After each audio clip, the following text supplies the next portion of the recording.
We always turn to your power on over the weekend, Mark, and you're articulating basically how Trump could be a good thing for Apple.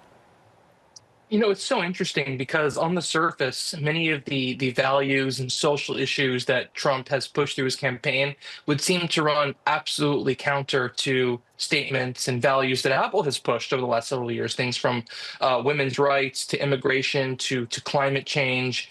Apple's pushing one narrative and Trump is pushing another. But if I told you that Tim Cook and maybe some other Apple executives breathed a sigh of relief when Trump beat Harris earlier this month, you probably wouldn't believe it, but I believe that to be the case.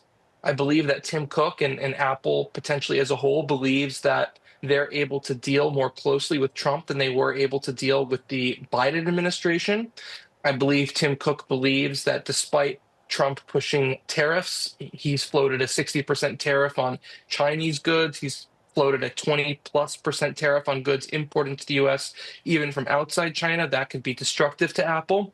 But Cook likely believes he can get some tariff waivers.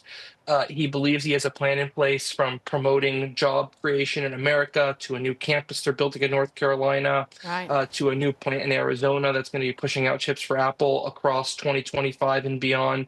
I believe those things Tim Cook could float to get tariff waivers from Trump. There's also this Department of Justice lawsuit regarding the App Store and other Apple practices.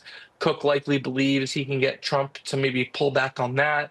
Obviously, there's the corporate tax policy differences. So it seems to me that Cook has a plan to make the most of this new Trump administration, as much as it runs counter to Apple values and as much as it'll probably anger perhaps the vast majority of Apple employee rank and file.